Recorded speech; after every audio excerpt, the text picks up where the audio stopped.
Père et du Fils et du Saint-Esprit. Amen. Le bien de mon Père.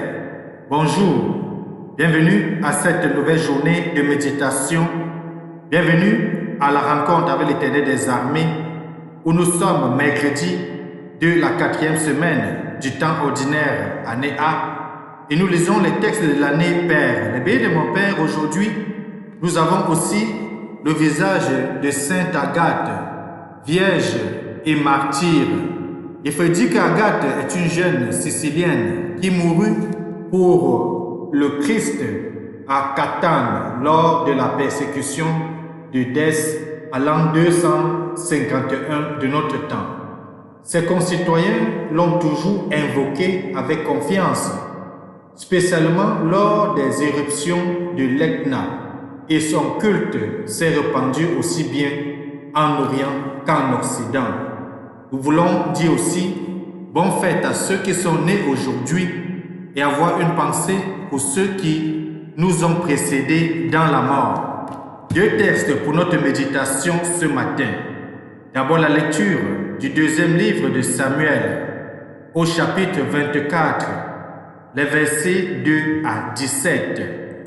Dans ce péricope, nous allons voir l'échange entre le roi David et le prophète que Dieu va envoyer vers lui par rapport à sa faute.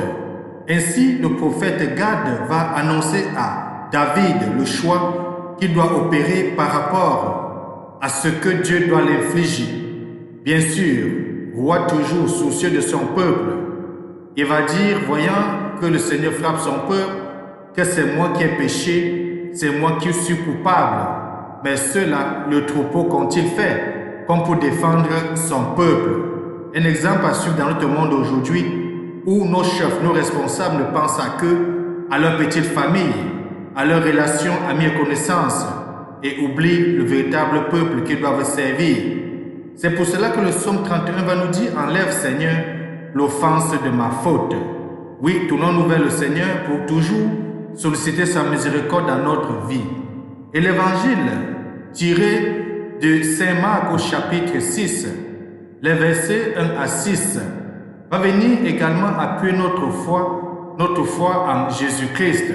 Nous allons voir que Jésus va retourner dans la synagogue du lieu où il vient, du lieu où il est né, et là, on va certainement le mépriser, et il n'y aura aucun miracle à faire par rapport au manque de foi et à l'endurcissement du cœur de ses contemporains.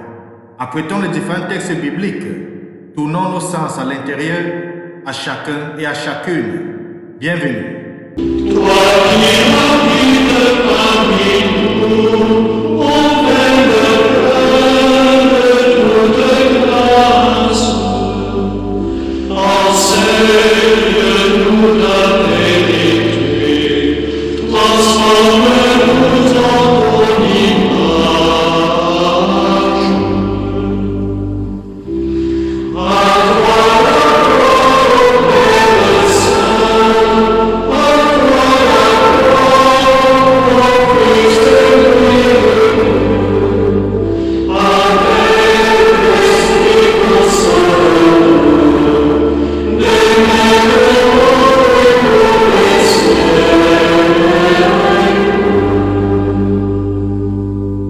Bien, mon Père, tournons-nous et prions avec l'intercession de Sainte Agathe.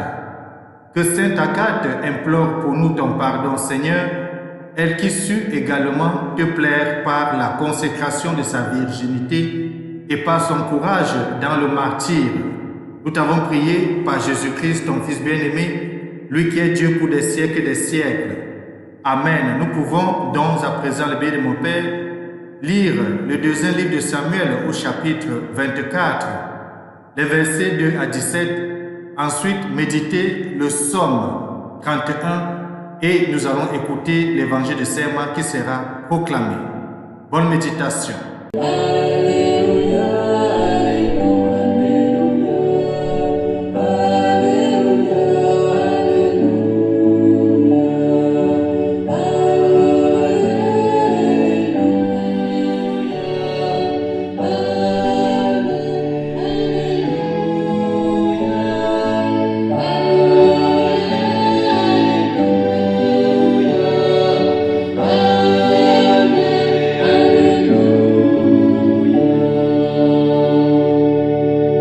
Évangile de Jésus-Christ selon saint Marc, au chapitre 6, les versets 1 à 6.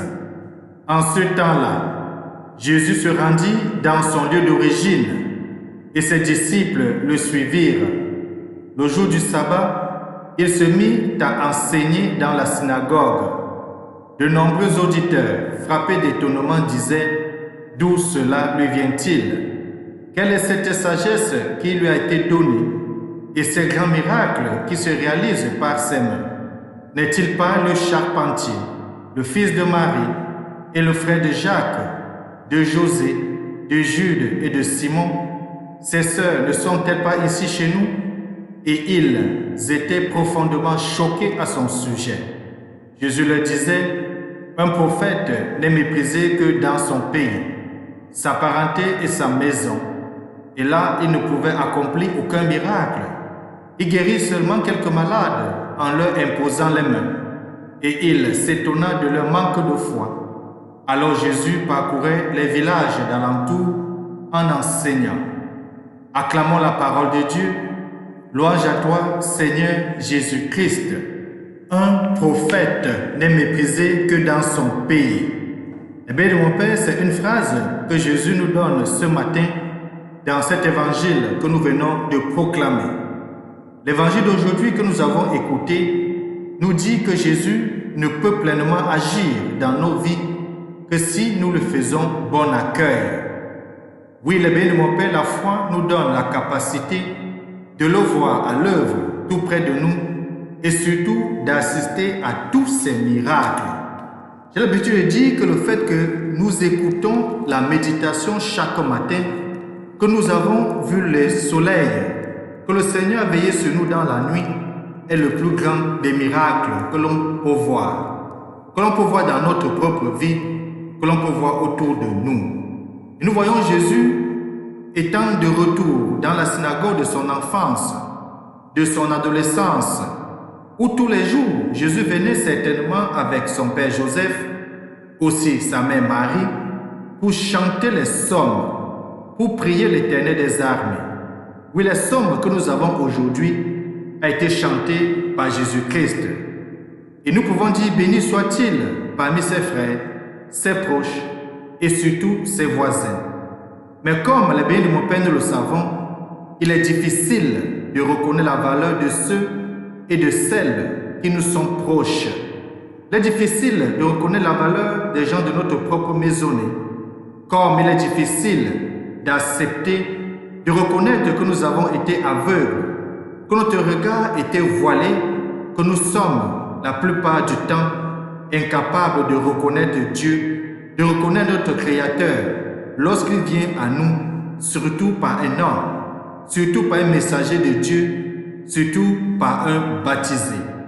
Il nous manque ce regard plein d'amour qui va au-delà des apparences, au-delà de l'intelligence, pour arriver à l'essentiel, la présence de Dieu dans mon frère, dans ma soeur, dans le béni de mon Père que je vois et que je rencontre. Oui, mes frères, les bénis de mon Père, nous savons toujours qu'on dit qu'on reconnaît le moine par sa tenue, même si la tenue que porte le moine ne fait pas le moine en lui-même. Nous avons l'habitude de regarder plutôt l'apparence de nos frères et de nos sœurs, de les juger par rapport à ce que nous voyons, oubliant ce que la Bible nous dit dans Ésaïe 55, la pensée de Dieu n'est pas la pensée de l'homme. Nous voyons avec le regard de l'homme un regard incomplet, un regard imparfait, un regard de préjugé, un regard limité, au lieu de regarder avec les lunettes que Dieu nous donne, un regard d'amour, un regard de foi. Il faudrait tout d'abord porter ce même regard sur soi-même, accepter que Dieu nous aime alors que nous ne nous aimons pas, que Dieu nous choisit quand nous nous rejetons nous-mêmes et rejetons les autres. Eh bien, mon Père, nos préjugés nous aveuglent, nos idées toutes faites nous étouffent. Il y a d'ailleurs un proverbe arabe qui dit « Celui qui mange seul s'étouffe seul ». Alors devenons comme des petits enfants pour pouvoir discerner les prémices du royaume. Retrouvons cette capacité d'émerveillement qui vient d'un cœur pur, sans scepticisme, sans envie, tout ouvert à la grâce, et qu'au courant de cette journée, nous puissions accueillir Dieu qui vient pour notre bonheur et le suivre. Et Dieu vient à notre rencontre de plusieurs façons, de plusieurs manières, à travers plusieurs personnes. D'abord, tout petit, dans les pauvres, dans les exclus, dans ceux qui sont ignorés dans la société. Et c'est ce que la naissance de Jésus ne cesse jamais de nous dire. Il est né au milieu des bergers. Oui, le Christ est né dans l'extrême pauvreté. Il est venu au monde dans l'extrême pauvreté et il vient à toi, à moi, tous les jours dans cette pauvreté, dans ce dépouillement. Puissions-nous capables de le voir dans le visage de l'autre, dans notre frère, qui est déjà fait à l'image et à la ressemblance de Dieu. Et que Dieu Tout-Puissant nous bénisse aujourd'hui et nous garde. Lui qui est Père, Fils et Saint-Esprit. Amen. Bonne journée.